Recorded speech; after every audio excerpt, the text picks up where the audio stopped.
All right. Hey, cool kid. What's going on? I'm Amber or Amber P. I'm Good. Dwayne. Hi, Dwayne. We're doing a show. So as far as title, I've been thinking about it. Maybe we could call our show. Yeah. So that happened. I think that's perfect. It's going to be on the short list. Yeah. So we usually talk about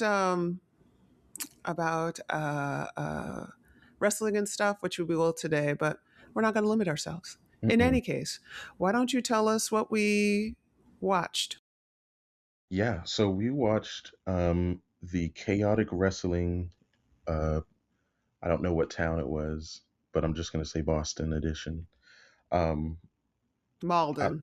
Malden. Okay. Yeah. I don't know if this was their most recent match, if they've had one since, but it was fairly recent. Um, and yeah, we saw a good few amount of matches.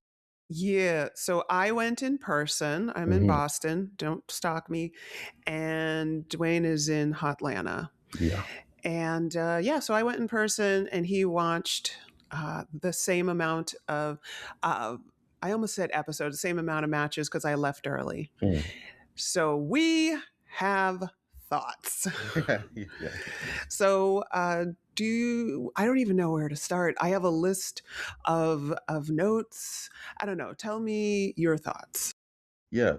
So I took some notes as well, like on the individual matches and then how just overall I felt.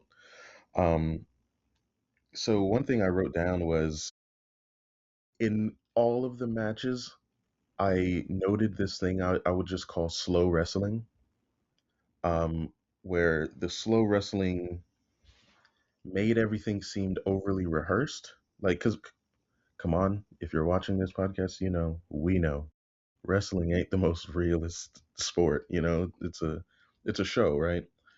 But in some of the bigger productions, and to be fair, they're bigger productions. There's a lot more money that can go into it. Um, there's a level of flow that makes it seem like okay, maybe these guys did just come out here to swing fists for a little bit.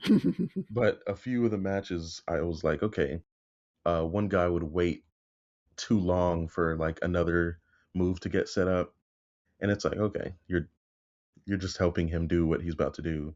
And of course, that's what it is. But Mhm. it was very obvious.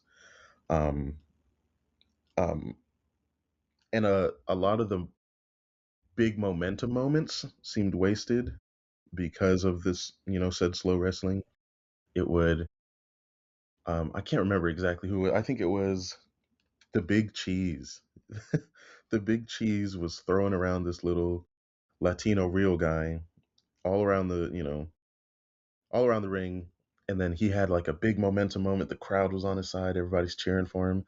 And he just sat there and like waited because he was waiting on the Latino reel to get up and do whatever he was supposed to do next. And so the momentum kind of died, or not kind of. You could just hear the crowd go silent. A lot of the times, you could just hear the crowd not be in it, um, which was a shame because there was moments I'm in my bed and I'm like, oh snap, and then I'm like, okay. Okay. um, but my last like overall note was um, the three-way match with the girls. That was like they had the momentum and they kept it going, Yes. you know, Yes. which the previous guys just didn't have. Um, and as cringy as the beginning of that ladies match was with B3CCA, um, it was still an explosive match. It was a lot of fun, and they had it. And I put this in quotes in my notes. They had a little storyline going with the Yeah. two besties. It was easy to follow. I didn't need to like know about them beforehand to like, okay, these two girls are friends, but they're so yeah. Not one of my notes has anything to do with wrestling. Nice. So it's so interesting to hear that side of it. It's like that's the least of anything I care about. But what I was trying to do is like, what's the equivalent for me? And I guess for me, I guess it's like if I went to a theater performance and when it's a scene with two people, if one of the people, when they weren't talking, if they were like mouthing the other person's line, it's like, wait a minute here. It's kind of taking me out of the show. Yep. So I Yep. guess that must be what it's like. I mean, the whole momentum thing I totally get. Hmm. But as far as the technical side of things, I can forgive a lot of sin. Yeah. Yeah. For sure. So, okay. So, dear audience, sorry, dear Dwayne's friend who watches this. Yay. So, I almost didn't want to say the name of the company because I didn't. It's small. I mean, relatively speaking, it's a small company and it's local to me. And it's like, oh, I don't want to, whatever. But I was like, I, looking back now, I liked the show a lot. I didn't like being there. Yeah. Wow. The audience, nothing wrong with the audience as people per se. It's just they weren't into it. And I realized it affected so much Yep. because it's not so much like I even felt weird laughing at times where there was something that's like, hey, that's my sense of humor. And so it affected me a lot. And there is this whole thing where it's your job to make me laugh. It's not my job to laugh type thing. Um, being said, I don't know, it makes a difference. Yep. It completely makes a difference Yeah. because it's not like a sports team where it's like, oh, I'm a Red Sox sitting in a Yankees section of a game. It's not an animosity, it's just the indifference rubs off. Yep. That's what we're Yep. calling this episode. So I have a whole list of things. Hmm. Okay. I'm ready. So we're gonna start right off with some of the antics of the crowd. I'll do the antics of the crowd. So at the beginning, and this will speak to your heart, someone goes, "Do something." One of the first, and I was like, "Girl, same." Right. And then one of the people said, one of the wrestlers said, I don't know if it was one wrestler to another or if it was from the crowd, but the wrestler goes, "What now?" And someone goes, "I don't know." Um, Not my job to cheer. Or, oh no, there's something else. Oh, uh, one of the wrestlers said, "Come on, show me what you got." And someone in the audience goes, "There are kids here. Don't show it all." Okay. I Um, like that one. Someone in retort to something about like the one wrestler said, "Hey, you're a loser" or something, and he's like, "No, you're a loser. I can't out loser. I'm not out losering a loser." Something to that effect. Right. Um, I think I heard that one. and then, okay, so this isn't there. The guy sitting next to me had a flip phone, Wow. and we were in like this auditorium, kind of a nondescript, auditorium. You know how in like casinos and supermarkets, you can't tell what time of day it is. Yeah. Wow.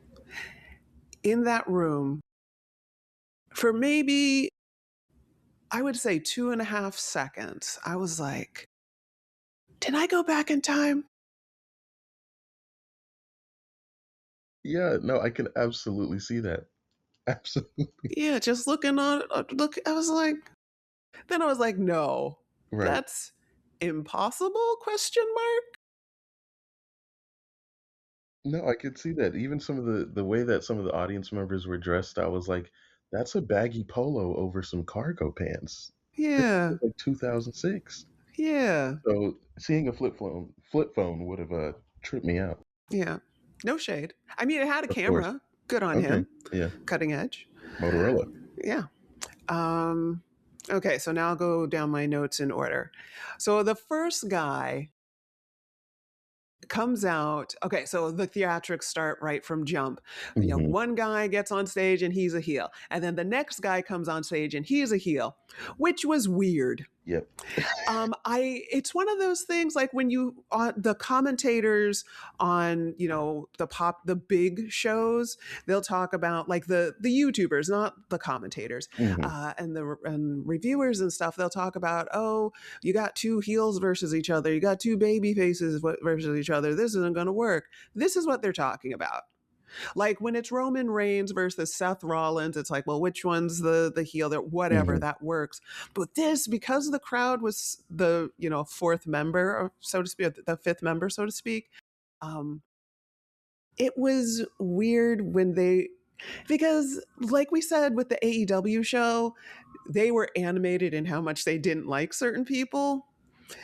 And this again was indifference, which was different. Hmm. So anyhow, the first guy, the two heels go out on stage, and then blah blah blah blah blah, and one said, "I'm here with a plan," because heel number one said, "I'm going to beat up Right. dude."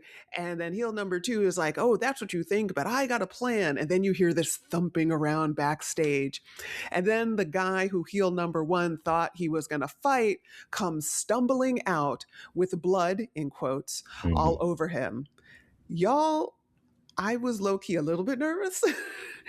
Then he gets on stage, and I was like, first of all, it was amazing acting. This guy Hmm. was like playing it up to the gods, and I loved Yep. it. Yep. And the ref had those black gloves on, but no one else. I would have been like, yo, what else is in your pocket? Come on, man.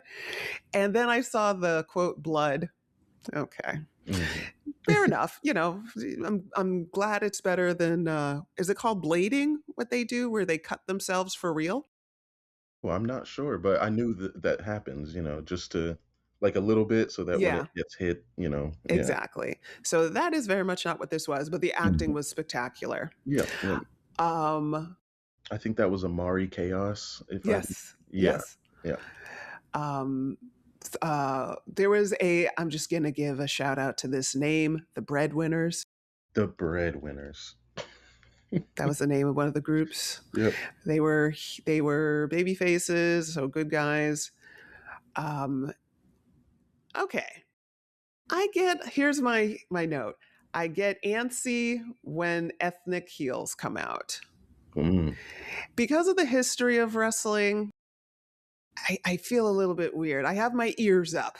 My mhm, spidey sense starts because it's like it's still a little we in a in the lost episode when we were talking about local wrestling, we were talking about how there's quote midget wrestling. That's yeah, the name that they gave their show, and so it's like we're still in big 2026 kind of selling shows on stuff like this, and it's like, from what I heard, everything was fine.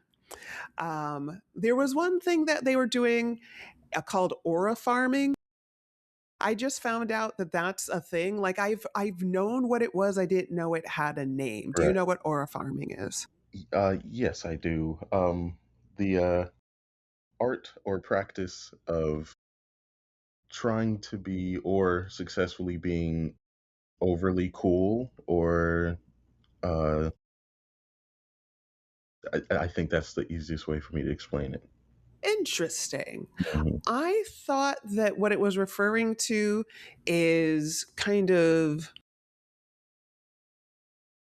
not manipulating, but in a contrived way getting people to pay attention to you. The most obvious one that people are kind of into was Hulkamania when he would put his hand up to his ear. Absolutely. Like that was the cue to cheer. But in Mhm, that case, people were really into it.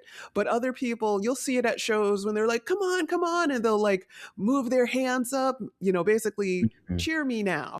Yeah, yeah. That's aura farming. It's like, hey, all this energy, give it to me, take it, Mhm. or make me take it, or hmm, Mm. you know what I mean. Yeah. So that was a thing, and I was like, um, crowd were sitting on their hands while they were giving it all, and that's why I was like, yeah, I'll talk about it because, like I said, the performers were brilliant even when they weren't. Um, Becca, Mm. Where do we start with Becca? First of Yeah. all, you're Oh, cool and young and hip. So fellow kid, is On God still a thing? so it is, Okay. but well, I don't want to go there, but it is. Um, I just don't think she shouldn't be using it. That's just my only thing. Tell the audience what's going on. Um, so it's fine to say I on mean, God. describe what's going on with this character. Break her Yeah. down. It seems like okay, and I hate to say it, but like a little white girl, blonde white girl coming out there rapping and using rap lingo because on God is rap Yeah. lingo, or Hip if you want hop, to, you're right, hip hop, street, urban, right, ethnic. whatever, Yeah. whatever, Um, but hearing the words on Becca and on God in the same sentence, I was like, no. I need y'all to run to find out what's her name? B3CCA. Brilliant. Hmm. She was hilarious. I mean, Yeah. and her spitting her rhymes. I Wow. mean, she was good at it.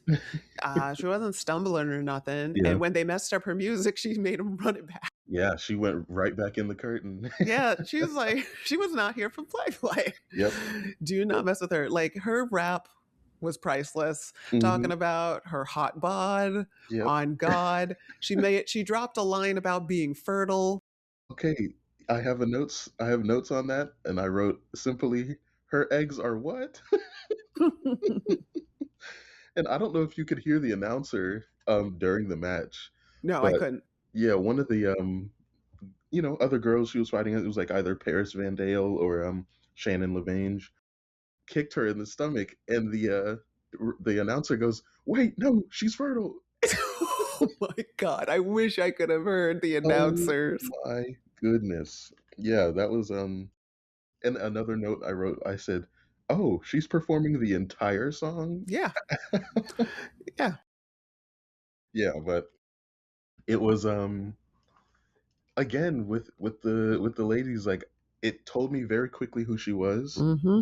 Um, her rap was literally, "Hey, I'm B3CCA and this is everything about me." And so let's get into it. So, That I she was absolutely priceless. mhm. Never change. Yeah. The woe begotten refs, the Wow. unsung heroes of wrestling. They are the best performers. End of topic. Like they are the most talented people in the room. They go all out and they help Yeah. everything keep going. And they're always so put upon. And I loved it. I loved every second of it. They were delightful. Yep. Um, and just a personal note, I miss costumes. When I was Oh, watching yeah. the girls' match, the ladies' match, the women's match, and it's like there's sequins and Mhm. glitter and fishnets and stuff. I have fishnets, but I don't have Yeah. glitter and stuff. And so I don't know. I miss, kind of being fabulous. Yeah, So they were very fun. And, I will say the, breadwinners, I liked their little matching outfit thing that they had going on with the black and pink sequence jeans or whatever it was, but yeah, cohesiveness, I like that they matched. yeah. And I appreciate with some of the guys that, rice and beans did hit you. Mm, They're like, whatever, I'm going to eat carbs. What are you going to do? right. I don't care. So good on them. But all in all, I did not have a good time. Mm, Note number two, they were brilliant. And by brilliant, I mean they were entertaining. It was just so hard to be a part of it. And I think that if I was at home listening to commentators or yeah, with another person, then that would have been more fun. yeah, yeah. I thought it was a lot of fun. I wrote down that bad moments were made bad by the audience, and the good moments were really good. Like when, all of the, performers were very athletic, like you said, very entertaining.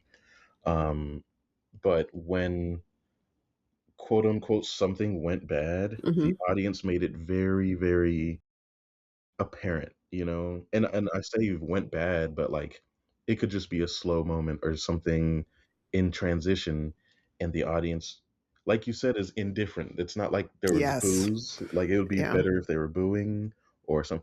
They're just sitting there, and Exactly. so I remember one of the wrestlers. I wish I wrote down which one got into the crowd and was saying something. The person in the audience they were saying to didn't even look at them. Like they're in Mm-mm. their face, and and the audience members like looking off to the side or something. It's not fun, you know? Yeah. So I appreciated that they kept up the energy. It didn't from what I could tell, it didn't deflate people. They still went all out because it's hard to put yourself out there. Yeah. It's like being a stand-up and no one laughs at your joke. You're just up there and hearing crickets, and that could defeat you. So, just one last thing from me. I don't remember if I've said this on the show already, but I went to a live show. It wasn't wrestling. It was a performance, a comedy theater performance. I'm being vague on purpose. So anyhow, there was an opening act for this performer. This is a small time thing. It was a YouTuber and it was funnish, but anyhow, at the beginning, they were doing trivia. Did I talk about this? How they were doing trivia and I don't think so. no one went on stage? Okay, so they're like, okay, because it's a character that people know, like that Mm, a YouTuber that people follow. And the opening act was like, okay, we're going to do some trivia. Who wants to come up and do trivia? Crickets. wow. And the opening act said, oh boy, going to be a long night. And I was like, it was almost like guilting us. And Mhm. that soured things for me. Like I was the problem. And then Right. I volunteered when she was looking out of pity, when she was looking for people to do a walk off, and I did it Mhm. and lost. I'm not bitter. And so it made me realize just go all out. And if people aren't with you, then they're not with you. But Mhm. that whole like passing on the guilt to another person is kind Right. of whack. Right. And I'm a tour guide, and it made me because I used to do that. I was like, oh boy, oh, Mhm. tough one. Right. And it's like you're just saying that the audience is wrong. And so the fact that they did their thing, kudos. Mhm. Mhm. And, yeah, no, I agree 1,000%. And, my last thing will just be pretty much agreeing with that. Um, there was a lot of times where I feel like a lot of performers would have got discouraged, Hmm. but they pushed through it, and it seemed like they were having fun, which is what was Hmm. important. To bounce off that person who was doing trivia at your show, if they had, nobody volunteer, I think Performance 101, pick somebody, you like What's the worst instead they of, can do? yeah, like if they say no, then that's their fault. But like a performer just going, "Hey, you, come on up here." It's a lot better than like "Oh gosh, this is gonna be hard," because now it is hard, you know? See, we'll have to do an episode on this because I'm of mixed minds about that. Sure. Sure. And as a person who has live stuff where you interact with people, man, that can backfire. Mm, I could see that But though. because so I'm a tour guide, I'm an actress. Dwayne, what's your resume? Chef, event coordinator, yeah. Okay, so notice I mentioned my performery thing. I was you buried the lead, dude. Oh, drummer, producer, composer. There you go. Oh, we gotta start doing prep meetings. I am so sorry. We're It's all working right. on it. Iron this out before we do our meetups and live shows. All right. Well, that's what I got, cool kid. Yeah, that's all for me. Cool. Are you going to do anything cool today? I have I have a heavy metal show on Sunday, so I Nice. practiced for that today. Awesome. Yeah. I am going to be commenting, liking, and subscribing to my favorite shows. Nice. Goodbye, everyone.